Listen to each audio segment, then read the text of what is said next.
Hello friends, welcome to my channel. So இந்த வீடியோவில் வந்து நான் சித்ரா பௌர்ணமி அப்போது பூஜை ரூம் எல்லாமே வந்து டீப் க்ளீன் பண்ணியிருந்தேன். ஸோ கம்ப்ளீட்டாக எல்லாமே எடுத்து வச்சுட்டு டீப் க்ளீன் பண்ணியிருந்தேன். ஸோ நம்மளோட பெண்களுக்கு வந்து எவ்ரி மந்த் வந்து பீரியட்ஸ் வரும் இல்லையா? ஸோ அது முடிஞ்சதுக்கப்புறமா வந்து நான் எப்போவுமே டீப் க்ளீன் பண்ணிவிடுவேன் பூஜை ரூமை. ஸோ மந்த்லி ஒன்ஸ் இந்த மாதிரி வந்து பண்ணுவேன். பூஜை பாத்திரம் மட்டும் வந்து ஒரு 2 வீக்ஸ் ஒன்ஸ் வந்து நான் வந்து தேய்ச்சிக்குவேன். ஸோ அட்லீஸ்ட் வந்து நம்ம அந்த பிரதான விளக்காக நம்ம சொல்கிற காமாட்சி அம்மன் விளக்கையாவது வந்து நம்ம வாரத்தில் ஒரு நாள் வந்து தேய்ச்சி வச்சுக்கலாம். மற்றதெல்லாம் வந்து ஒரு 2 வீக்ஸ் ஒன்ஸ் வந்து நம்ம க்ளீன் பண்ணால் போதும். ஸோ சேலரி வந்ததுமே வந்து முதல்ல வந்து உப்பு வந்து வாங்குறது வந்து இப்போ நிறைய பேர் ஃபாலோ பண்ணிகிட்ருக்கோம். அது ரொம்ப நல்ல விஷயம் தான். ஸோ அந்த மாதிரி நம்ம உப்பு வாங்கும்போது ஸ்ட்ரெயிட்டாக கொண்டு போய் நம்ம கிச்சனில் யூஸ் பண்ணாமல் ஒரு நாள் வந்து சாமி ரூமில் வச்சுட்டு அதுக்கப்புறமா எடுத்துகிட்டு போயிட்டு யூஸ் பண்ணிக்கோங்க. எங்கள் வீட்டில் வந்து நான் பூஜை ரூம் எடுத்து க்ளீன் பண்ணோன்னா எனக்கு ஒரு ஃபுல் டேவாக தான் ஆகும் கண்டிப்பாக. ஸோ பூஜை பாத்திரங்கள் தேய்க்கிறதுக்கு, படங்கள் எல்லாம் தொடச்சி பொட்டு வைக்கிறதுக்கு எல்லாமே. சின்னட்டு குட்டி பையன் வந்ததுக்கப்புறமா இது வந்து 2 நாளாக ஆகிடுச்சு. ஸோ ஒரு நாள் வந்து சாமி படங்கள் எல்லாமே வந்து தொடச்சி கோலம் போட்டு எடுத்து வச்சுருவேன். அடுத்த நாள் வந்து பூஜை பாத்திரங்கள் எல்லாம் தேய்ச்சிட்டு அதுக்கு மஞ்சள் குங்குமம் வச்சு அதையுமே வந்து அரேஞ்ச் பண்ணிவிடுவேன். இப்போ நான் வெள்ளிக்கிழமை பூஜை பண்ணணுன்னா நான் புதன் வியாழன் 2 நாளாக வந்து எடுத்துக்கிறது. ஏன்னா இவனை வச்சுட்டு நான் பண்ணுறதே ரொம்ப பெரிய விஷயம் அந்த மாதிரி ஆகிடுச்சு இப்போல்லாம். ஸோ பூஜை பண்ணனா எனக்கு ரொம்பவே பிடிக்கும். எனக்கு சாமி கும்பிட்றதுன்றது வந்து எனக்கு ரொம்ப ரொம்ப பிடிச்ச விஷயம் அப்படின்னா பார்த்துக்கோங்க. பூஜை ரூமுக்கு யூஸ் பண்ணுறதுக்காகவே தனியாக வந்து துணி வந்து எப்போவுமே வச்சுக்கோங்க. ஸோ இப்போ டவல்ஸ் எல்லாமே வந்து கம்மியான விலையிலே கிடைக்குது. ஸோ அதுவுமே வந்து நம்ம யூஸ் பண்ணணும். நம்ம யூஸ் பண்ணுற துணிகளை வந்து மோஸ்ட்லி இப்போ யாரும் பண்ணுறதில்ல. இன்கேஸ் பண்ணியிருந்தீங்கன்னா அவாய்ட் பண்ணிவிடுங்க. பொட்டெல்லாம் வந்து முதல்ல ட்ரை கிளாத் வச்சு எல்லாத்தையும் வந்து தொடச்சி எடுத்துடுறேன். அதுக்கப்புறமா அந்த இடத்தெல்லாம் ஈர துணியால் நல்லா தொடச்சிட்டு கோலம் போட்டுட்டு அதுக்கப்புறம் படங்களை வந்து நான் அரேஞ்ச் பண்ணிவிடுவேன். ஸோ பன்னீர் விட்டு நல்லா நீங்கள் படங்களை வந்து துடைக்கும் போது அந்த இடமே கொஞ்சம் வந்து வாசனையாக இருக்கும். தண்ணீர் வந்து நம்ம யூஸ் பண்ணோன்னா ஃபங்கஸ்லாம் வரதுக்கு வந்து வாய்ப்பு இருக்குது. ஸோ நீங்கள் பன்னீர் வந்து யூஸ் பண்ணிங்கன்னா வாசனையாகவும் இருக்கும். நல்லா வந்து ட்ரை ஆனதுக்கப்புறமே வந்து அந்த வாசனை எப்போவுமே அந்த பூஜை ரூமில் வந்து இருக்குமே. ஸோ இந்த மாதிரி வந்து ஃபாலோ பண்ணி பாருங்கள். ஸோ துணியெல்லாம் வச்சு நல்லா வந்து துடைச்சதுக்கப்புறமா வந்து படங்கள் எல்லாத்தையும் கம்ப்ளீட்டாக எடுத்து வேறு ஒரு டேபிளில் வச்சுட்டு அதுக்கப்புறமா அந்த இடத்த வந்து நான் பன்னீர் போட்டு நல்லா வந்து துடைச்சிக்குவேன். ஸோ மாக்கோலம் இடுறது ரொம்பவே வந்து நல்லது. பச்சரிசி ஊற வச்சு நம்ம மிக்சியில் அரைச்சி போடுவோம் இல்லையா? ஸோ அது வந்து காயறதுக்குள்ளே என் பையன் வந்து எல்லாத்தையும் கலைச்சி விட்டுருவார். ரொம்ப வந்து அவன் தூங்கவும் மாட்டான். ஒரு 1 ஹவர் தூங்குவான். அதுவே வந்து பெரிய விஷயமா இருக்கும். அதனால் வந்து நான் கோலம் மாவில் வந்து பச்சரிசி வந்து நிறைய மிக்ஸ் பண்ணி நான் கொஞ்சம் வந்து கோலம் போட்டுக்கிறேன் இப்போலாம். ஸோ மாக்கோலம் போடுங்க. அது ரொம்பவே வந்து நல்லது பூஜை ரூமில் போடுறது. ஸோ நம்ம சாதாரண மஞ்சள் வந்து யூஸ் பண்ணுவோம் இல்லையா? இப்போ கோபுரம் இல்லை வேறு ஏதாவது பிராண்டில் வந்து யூஸ் பண்ணுவோம். அந்த மாதிரி பிராண்ட்லேயே வந்து நீங்கள் கஸ்தூரி மஞ்சள் கிடச்சிதுன்னா நீங்கள் வந்து யூஸ் பண்ணுங்கள். கஸ்தூரி மஞ்சள் வந்து பூஜைக்கு ரொம்பவே வந்து உகந்தது. நீங்கள் வேணால் கூட சர்ச் பண்ணி பாருங்கள். ஸோ அது வந்தால் வந்து பெஸ்ட்டுன்னு சொல்லுவாங்க. அது வந்து ஒரு சுத்தமான மஞ்சளாக வந்து சொல்கிறாங்க, கலப்படம் இல்லாதது. அதனால் வந்து நீங்கள் அந்த மஞ்சள் வந்து யூஸ் பண்ணது ரொம்பவே வந்து நல்லது. கூடவே வந்து நீங்கள் சந்தனமும் வந்து குழச்சி வந்து வச்சுக்கலாம். நான் வெறும் கஸ்தூரி மஞ்சளும் பன்னீர் ஜவ்வாது மட்டும் போட்டு பொட்டு வந்து நான் வைப்பேன். ஸோ முதல்ல வந்து எங்களோட நடுவீடு வந்து நான் வரைஞ்சிக்குவேன். ஸோ செவுத்துலலாம் வரைய முடியாது. நம்ம வந்து இப்போ எல்லாமே பூஜா ஸ்டாண்டு தான் வச்சுருக்கோம். ஸோ அதிலே வந்து ஒரு இடத்த வந்து சூஸ் பண்ணி நம்ம எந்த இடத்துல காமாட்சி அம்மன் விளக்கு ஏற்றுறோமோ அந்த விளக்கு ஏற்றுறதுக்கு மேலே வந்து நீங்கள் இந்த மாதிரி வந்து வரைஞ்சிக்கோங்க. ஸோ இந்த நடுவீட்டில் தான் வந்து நம்மளோட முன்னோர்களும் குலதெய்வம் வந்து வாசம் செய்கிறதா வந்து ஐதீகம். சில பேருக்கு வந்து குலதெய்வம் கூட யாருன்னு தெரியாது அப்படின்னு நினைப்போம். ஸோ அவங்க மாதிரி இருக்கவங்க இந்த மாதிரி வந்து நடுவீடு வரைஞ்சி கூட நம்ம பூஜை பண்ணும்போது அந்த இடத்துல நம்மளோட குலதெய்வம் வந்து வாசம் செய்வாங்க. ஸோ இதை வந்து நீங்கள் கண்டிப்பாக ட்ரை பண்ணுங்கள். நடுவீடு இல்லாமல் பூஜை ரூம் இருக்கிறது அவ்வளோவா சிறப்பில்லை அப்படின்னு சொல்லுவாங்க. ஸோ எங்களோட பழக்கப்படி நான் வந்து நாமமிட்டு இந்த மாதிரி தான் வந்து நடுவீடு வந்து வரைவாங்க. ஸோ அதனால் நான் அதுதான் வந்து இப்போ ஃபாலோ பண்ணுறேன். இன்கேஸ் உங்களால் இது மாதிரி வரைய முடியல அப்படின்னாலுமே ஏதாவது பலகையோ இல்லை ஏதாவது ஸ்டோன் மாதிரி கிடச்சா கூட நீங்கள் அதுலேயுமே தனியாக வரைஞ்சி கூட நீங்கள் வந்து பூஜை பண்ணலாம். ஸோ ஏதாவது நல்ல சுபம், லாபம் அந்த மாதிரி மங்களகரமான வார்த்தைகளை வந்து பூஜை ரூமில் வந்து எழுதி வைக்கிறது ரொம்பவே வந்து நல்லது தான். அதேமாதிரி ஸ்வஸ்திக்கும் வந்து கண்டிப்பாக வந்து வரையணும். ஸ்வஸ்திக் வரைகிறதுல கூட நிறைய வந்து விஷயம் இருக்குது அப்படி சொல்கிறாங்க. ஸோ நம்ம ஸ்வஸ்திக் வரையும் போது பார்த்திங்கன்னா வெளியில் போகாமல் எல்லாமே வந்து உள்ளே வந்து ஜாயின் ஆகிற மாதிரி வரைய தான் ஸ்வஸ்திக் வரைகிறதுக்கான முழு பலனும் வந்து நமக்கு கிடைக்கும் அப்படின்னு சொல்கிறாங்க. ஸோ நான் வந்து இப்படி தான் வந்து ஃபாலோ பண்ணிகிட்ருக்கேன். ஸோ நான் வரைஞ்சிருக்கேன் இல்லையா? இதே மாதிரி வந்து நீங்கள் ஃபாலோ பண்ணுங்கள். நம்ம முடிகிற இடம் வந்து வெளியே போகாமல் உள்ளுக்குள்ளேயே வந்து முடியணும். அவ்வளோதாங்க, வேறு எதுவும் இல்லை, சிம்பிள் தான். டெய்லியுமே வந்து நம்ம சாமி ஃபோட்டோவில் வந்து பூக்கள் மாற்றுறது ரொம்பவே வந்து நல்லது. ஸோ டெய்லி முடியல அப்படின்னாலுமே செவ்வாய் வெள்ளிக்கிழமையாவது நம்ம வந்து பூ மாற்றுறது நல்லது.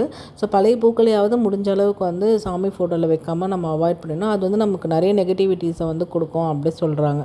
ஸோ டெய்லி வந்து விளக்கேற்ற முடியல அப்படின்னாலுமே செவ்வாய் வெள்ளிக்கிழமையில் வந்து ஏற்றுறதுக்கு ட்ரை பண்ணுங்கள். ஸோ என்னோடய குட்டி பையன் அவ்வளோதாங்க, எழுந்து முடிச்சாச்சு வந்துட்டான். இப்போ பாருங்கள், அவன் எல்லா கோலத்தையும் கலைச்சி விட்டுருவான் பாருங்கள். ஸோ அவன் வரதுக்குள்ளே நான் முடிஞ்ச அளவுக்கு வந்து படத்தை எல்லாமே வந்து அரேஞ்ச் பண்ணிட்டேன். ஸோ பொட்டு வச்சு நம்ம படத்தை எடுத்துகிட்டு போய் வைக்கிறதுக்குள்ளே அவன் எல்லாத்தையுமே கீழே தள்ளி விட்டுட்டானா ஏதாவது உடஞ்சிட்டா நமக்கு மனசு கஷ்டமாக இருக்குமே சொல்லிட்டு நான் ஃபஸ்ட்டே படங்களை அரேஞ்ச் பண்ணி அதுக்கப்புறமா வந்து பொட்டு வச்சுட்டேன். ஸோ அதுக்குள்ளேயுமே வந்து அவர் கோலத்தெல்லாம் கலைச்சிட்டான். ஸோ 2-3 தடவை கோலம் போட்டு தான் நான் வந்து சாமி கும்பிட்ற மாதிரி ஆயிடுச்சு. அதுக்கப்புறமா வந்து பார்த்திங்கன்னா நம்ம பூஜை ரூமில் வந்து எல்லா கடவுள் ஃபோட்டோவுமே வைக்கலாமா அப்படி சொல்லி கேட்குறாங்க. இப்போ எல்லாருமே வைக்கிறாங்க. அது வந்து நம்ம பண்ணுற பூஜைகளை பொறுத்து. உங்களால் ரெகுலராக பூஜை பண்ணுவீங்க, ரெகுலராக வந்து நைவேத்தியம் பண்ணுவீங்க அப்படின்னா நீங்கள் எல்லா வகையான கடவுள் ஃபோட்டோவுமே வந்து நீங்கள் வைக்கலாம். ஸோ சில பேரால் வந்து டெய்லியுமே பூஜை பண்ண முடியாது இல்லையா? ஸோ அதுக்கேற்ற மாதிரி நம்ம வந்து படங்களை வைக்கிறது வந்து நல்லது. முடிஞ்ச அளவுக்கு சாந்தமாக இருக்கிற தெய்வங்களை வந்து வச்சு வணங்குறது நமக்கு வந்து மனசுக்கு அமைதியை கொடுக்கும். நமக்கு எந்த நெருடலுமே வந்து இருக்காது. காலம் மாற மாற எல்லாமே மாறிட்டே தாங்க இருக்குது. ஸோ நம்மளோட முன்னோர்கள் வந்து சாமி கும்பிட்ட மாதிரி நம்ம இப்போ கும்பிட்றோமா? கிடையாது. ஸோ நமக்கு எது வந்து கம்ஃபர்டபுளாக இருக்குமோ அதே மாதிரி வந்து நம்ம வந்து இப்போ சாமி கும்பிட ஆரம்பிச்சிட்டோம். ஸோ விளக்கேற்றுறது தான் முக்கியம் அப்படிங்கிறத மாதிரி ஒரு வழக்கம் வந்து வந்துருச்சு. ஸோ அது ஃபாலோ பண்ணது ரொம்பவே நல்லது தான். ஸோ விளக்கேற்றுனா கண்டிப்பாக நம்மளோட விதி மாறும் அப்படின்னு நம்புகிறாங்க. அது வந்து அந்த நம்பிக்கையோடு நம்ம ஏற்றும் போது கண்டிப்பாக நம்மளோட விதி வந்து மாறும். நிறைய பேரோட வீடியோஸ் தான் நம்ம யூடியூப்பில் வந்து பார்க்குறோம். ஸோ அவங்கெல்லாம் சாமி கும்பிட்றத பார்த்தாலே எனக்கு பயமாக இருக்கும். எப்படி இவங்கெல்லாம் இவ்வளோ சிரமப்பட்டு இவ்வளோ பொருட்கள் வந்து மெயின்டைன் பண்ணுறாங்க, சாமி ஃபோட்டோஸ் எல்லாம் மெயின்டைன் பண்ணுறாங்க அப்படின்னு. ஸோ அவங்களோட வீடியோஸ் எல்லாம் பார்க்கும்போது நம்மளோட பூஜை ரூமில் ஒன்றுமே இல்லை அப்படின்ற மாதிரி தோணும். ஸோ அந்த மாதிரி ரெகுலராக வந்து ஃபாலோ பண்ணி மெயின்டைன் பண்ணி எல்லாமே பண்ணுற பெண்களை வந்து நான் சல்யூட் பண்ணுறேங்க. ஸோ நீங்கள்லாம் ரொம்பவே வந்து கிரேட்டு. ஸோ நம்ம வந்து கொஞ்சம் சாமி ஃபோட்டோ வச்சு மெயின்டைன் பண்ணுறதுக்கே முடியல குழந்தைங்கள வச்சுட்டு. ஸோ பூஜை பாத்திரமே வந்து முன்னை விட நான் இப்போ நிறைய வந்து கம்மி பண்ணிட்டேன். ஸோ விளக்கு ஏற்றணும், அதுக்கு துணை விளக்கா 2 ஏற்றணும், அந்த மாதிரி தான் வந்து இப்போ போயிட்டுருக்கு. நானுமே வந்து மெனக்கெட்டு நிறைய பூஜை வந்து பண்ணுவாங்க. எனக்கு ரொம்ப பிடிக்கும் பூஜை பண்ணுறது எல்லாமே. ஸோ இப்போ வந்து கொஞ்சம் குழந்தைங்கள்லாம் சின்ன குழந்தையாக இருக்கிறதுனால வந்து நம்ம மெனக்கெட்டு எல்லாமே வந்து பண்ண முடியறதில்ல. பட் முக்கியமான விசேஷமாக இருக்கிற நாட்கள் வந்து கண்டிப்பாக நான் வந்து பூஜை பண்ணிவிடுவேன். ஸோ படங்கள் எல்லாமே தொடச்சி பொட்டெல்லாம் வச்சுட்டு காமாட்சி அம்மன் தீபமும் வந்து ஏற்றுறதுக்கு வந்து நான் நடுவீட்டுக்கு கீழே வந்து எடுத்து வச்சுட்டேன். ஸோ அதுக்கப்புறமா எண்ணெய் விட்டு திரி போட்டு விளக்கேற்றிக்கலாம். இப்போ நான் வந்து குபேர பானை வந்து வைக்கிறேன். ஸோ ஒவ்வொரு பௌர்ணமிக்கும் வந்து நான் இந்த பானையை வந்து மாற்றுவேங்க. இந்த பானை வந்து பார்த்திங்கன்னா இப்போ நிறைய அலங்கரிக்கப்பட்ட பானைகள்லாம் இருக்குது. ஸோ அந்த மாதிரி நான் வந்து வாங்கலை. ஸோ அதுவே வந்து 400 500 வந்து சொல்லுவாங்க. இது வந்து பார்த்திங்கன்னா ஒரு பானையே வந்து 30 ரூபா தான். ஸோ நான் வந்து ஒரு 3 பானையும் அதை வந்து மூடுறதுக்கு ஒரு மூடியும் வந்து வாங்கிட்டேன். மொத்தமே வந்து ஒரு 100 ரூபா தான் ஆச்சு. இது நல்லா வந்து ஒரு நாள் முழுக்க தண்ணியில் வந்து ஊற போட்டுட்டு அதுக்கப்புறமா நல்லா காய வச்சதுக்கப்புறமா நமக்கு பிடிச்ச மாதிரி வந்து கலர் பெயிண்ட் அடிச்சுக்கலாம். ஸோ குபேரனுக்கு விசேஷமானது பச்சை கலர் தான். ஸோ அதனால் நான் பச்சை கலரில் வந்து பெயிண்ட் வந்து அடிச்சுட்டு குபேரன்கிட்டே ஒரு மணை போட்டு அது மேலே வந்து இந்த குபேர பானையை வந்து நான் வச்சுக்கிறேன். ஸோ வடக்கு மூலையில் வந்து இந்த பானையை வச்சுட்டா போதும். ஸோ ஒவ்வொரு பௌர்ணமிக்கும் இதில் இருக்க அரிசி பருப்பு காயின்ஸ் வந்து நீங்கள் மாற்றிக்கலாம். காயினை வந்து நீங்கள் ஏதாவது பூஜை பொருட்கள் வாங்குறதுக்கு வந்து நீங்கள் பயன்படுத்திக்கலாம். ஸோ துணை விளக்கு ஒரு குட்டி அது வந்து குத்து விளக்கு மாதிரி தான். ஸோ அதனால் அதுக்கு கீழேயுமே ஒரு 4-5 அரிசி வச்சு அதுக்கு மேலே குத்து விளக்கு வச்சு நான் காமாட்சி அம்மனுக்கு 2 பக்கத்துலேயும் வந்து அந்த தீபத்தை வந்து ஏற்றுறதுக்காக வச்சுருக்கேன். ஸோ ரெகுலராக வந்து இந்த 3 தீபமும் வந்து நான் ஏற்றிடுவேங்க. தனியாக வந்து ஏற்றக்கூடாது சொல்லுவாங்க இல்லையா காமாட்சி அம்மன் தீபம். அதனால் வந்து சைடில் வந்து 2 துணை விளக்காக நான் வந்து வச்சுருக்கேன். ஸோ எல்லார் வீட்லேயுமே இப்போ இருக்கிற காமதேனு தான். அந்த காமதேனுவை கூட இந்த மாதிரி ஒரு தட்டில் அரிசி வச்சு அதுக்கு மேலே ஒரு ரூபா காயினோ 2 ரூபா காயினோ வச்சு அதுக்கு மேலே இந்த காமதேனுவை வச்சு வழிபடுறது வந்து நமக்கு எல்லா விதமான ஐஸ்வர்யமும் கொடுக்கும் அப்படி சொல்கிறாங்க. கண்டிப்பாக சில சேஞ்சஸ்லாம் நமக்கு தெரியறதுக்கு கொஞ்சம் நாள் ஆகுங்க. ஸோ நம்ம ரெகுலராக வந்து ஒரு விஷயத்தை வந்து நம்ம நம்பிக்கையோடு பண்ணும்போது அதை பண்ணிகிட்டே இருந்தால் நமக்கு தெரியும் அந்த சேஞ்சஸ்ஸு. ஸோ எடுத்த உடனே வந்து எதுவுமே வந்து நமக்கு தெரியாது. அதே மாதிரி அன்னபூரணி அம்மன் வச்சுருப்போம் இல்லையா எல்லாருமே, அந்த அன்னபூரணி அம்மன் படமோ இல்லை சிலையோ அதுக்கு முன்னாடி தான் வந்து இந்த காமதேனு வச்சு வழிபடணும் அப்படின்னு வந்து சொல்கிறாங்க. அதுதான் வந்து ஒரு சரியான முறையாக வந்து இருக்குது அப்படின்னு சொல்லிகிட்டு இருக்காங்க. ஸோ இப்போ வந்து நான் அப்படி தான் வந்து ஃபாலோ பண்ணுறேன். ஸோ ஒரு கிண்ணத்தில் அரிசி போட்டு அதுக்கு மேலே மஞ்சள் குங்குமம் அதுக்கப்புறம் ஒரு காயினை வச்சு அதுக்கு மேலே அன்னபூர்ணி அம்மனை வைக்கிறேன். ஸோ அவங்களோட கரண்டிலையுமே வந்து ஒரு 2 அரிசி பருக்கை வந்து வச்சிடுறேன். நான் வச்சுட்டு காமதேனுவை வந்து அன்னபூர்ணி அம்மனுக்கு முன்னாடி வச்சு தான் நான் வந்து வழிபட்டுருக்கேனே. ஸோ நம்ம எது வந்து சேஞ்சஸ் பண்ணாலும் பூஜை ரூமில் எந்த வழிபாடு பண்ணாலும் கொஞ்ச நாள் வெயிட் பண்ணி நம்பிக்கையோடு நம்ம அதை வந்து பண்ணணும். அப்போ தான் வந்து நமக்கு அதுக்கான பலன் வந்து தெரியுமே. எடுத்த உடனேமே வந்து தெரியாது. பௌர்ணமி பூஜைன்னு வச்சுக்கோங்களேன், நமக்கு வந்து நிறைய வந்து டைம் கிடைக்கும். அதாவது நம்ம சந்திரன் வந்ததுக்கப்புறம் தான் இந்த பூஜை பண்ணுவோம் இல்லையா? ஸோ காலையிலேருந்து நம்ம கொஞ்சம் கொஞ்சமாக வேலை செஞ்சால் கூட ஈவினிங்கில் வந்து நம்ம ரிலாக்ஸாக வந்து பூஜை பண்ணலாம் நிலா வந்ததுக்கப்புறமா. ஸோ அதனால் பௌர்ணமி பூஜை நம்ம எப்போவுமே வந்து ஸ்கிப் பண்ணாமல் வீட்டில் வந்து பண்ணுறது ரொம்ப வந்து நல்லதுங்க. ஸோ குலதெய்வத்துக்கும் வந்து நம்ம பூஜை பண்ணலாம் அந்த டைமில், ரொம்ப வந்து விசேஷம் தான். ஸோ 2 விநாயகர் இருக்கார் எங்கள் வீட்டில். அவருக்கு வந்து அழகாக வந்து ட்ரெஸ்லாம் சேஞ்ச் பண்ணிட்டு குட்டி குட்டியாக மணி வந்து வச்சுருக்கேன். அவங்களோட விநாயகரோட சைஸ்க்கு ஏற்ற மாதிரி அந்த மணியை வந்து நான் போட்டுக்கிறேன். ஸோ எங்கள் வீட்டில் வந்து ஒரு குட்டி சிவன் இருக்கார். இந்த சிவன் வந்து என் ஹஸ்பண்ட் வந்து திருவண்ணாமலையிலேருந்து வாங்கிட்டு வந்தாங்க.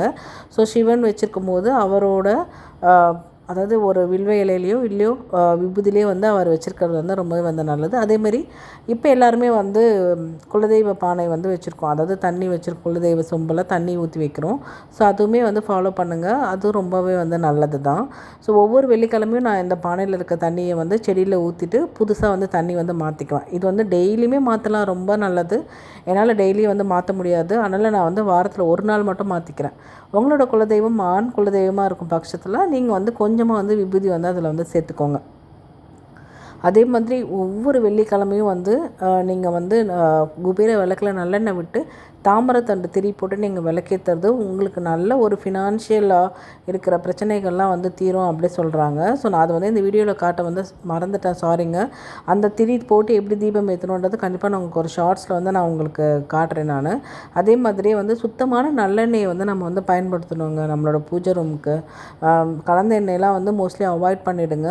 உங்களுக்கு சுத்தமான நல்லெண்ணெய் கிடைக்கும் போது அதை விட்டு நீங்கள் தீபம் ஏற்றும் போது உங்களுக்கு நிறைய சேஞ்சஸ் வந்து கிடைக்கும். கண்டிப்பாக வந்து ட்ரை பண்ணி பாருங்கள். ஸோ நான் வந்து ஸ்வீட் வந்து வாங்கிட்டு வர சொல்லியிருந்தேன். அன்றைக்கி வந்து மே 1 இல்லையா? ஸோ ஸ்வீட் வாங்கலாம் சேலரி வந்ததுக்கப்புறமா அப்படி சொல்லி ஸ்வீட் வாங்கிட்டு வர சொல்லி அதை வச்சு தான் நான் வந்து பௌர்ணமி பூஜை வந்து பண்ணியிருந்தேன். ஸோ மாடிலையும் போய்ட்டு சந்திரனுக்கும் வந்து தீபம்லாம் ஊதுபத்தியெல்லாம் காட்டிட்டு அந்த மந்த்துக்கான எனர்ஜி வந்து கொடுங்க சொல்லி சந்திரன்கிட்ட கேட்டு வாங்கிட்டு வந்தாச்சு. ஸோ ஒவ்வொரு பௌர்ணமிக்குமே வந்து நம்ம சந்திரன்கிட்ட வந்து ஒரு 10 நிமிஷம் நின்றுட்டு வந்தோன்னா நமக்கு அந்த மந்த்துக்கான எனர்ஜி கிடைக்கும் அப்படின்னு வந்து சொல்கிறாங்க. கண்டிப்பாக நீங்கள் வந்து ட்ரை பண்ணி பாருங்கள். ஸோ நல்லா வந்து பூஜை பண்ண முடியல, நான் சிம்பிளாக தான் பூஜை பண்ணுறோம் அப்படின்லாம் வந்து நம்ம நினைக்கக்கூடாது. நம்மளால் பூஜை பண்ண முடியுது இல்லையா நம்ம வீட்டில், அதுதான் வந்து கடவுள் நமக்கு கொடுக்குற வரமே. மற்றவங்கள பார்த்து நம்ம இப்படி பூஜை பண்ண முடியல, அப்படி பூஜை பண்ணலையா அப்படி சொல்லிட்டு நம்ம நினைக்காம நம்மளால் என்ன மாதிரி கடவுளுக்கு வந்து பூஜை பண்ண முடியுமோ அந்த மாதிரி வந்து பண்ணிக்கலாம். ஸோ இந்த வீடியோ வந்து உங்களுக்கு பிடிச்சிருக்குன்னு நினைக்கிறேன். பிடிச்சிருந்தா கண்டிப்பாக ஒரு லைக், சப்ஸ்கிரைப் பண்ணிவிட்டு நம்ம சேனலில் வந்து சப்போர்ட் பண்ணுங்கள். இனி அடுத்தடுத்த வீடியோவில் நான் நிறைய பூஜை வீடியோஸ் வந்து உங்கள்கிட்ட வந்து ஷேர் பண்ணுறேன். சந்திரனோட தரிசனம் உங்கள் எல்லாருக்குமே மன அமைதியையும் தெளிவையும் கொடுக்கட்டும். ஸோ இந்த வீடியோ வந்து லேட்டாக ஷேர் பண்ணியிருந்தாலும் இந்த வீடியோ உங்களுக்கு கண்டிப்பாக பிடிச்சிருக்குன்னு சொல்லி நான் நினைக்கிறேன். தேங்க்ஸ் ஃபார் வாட்சிங். தேங்க்யூ. பை.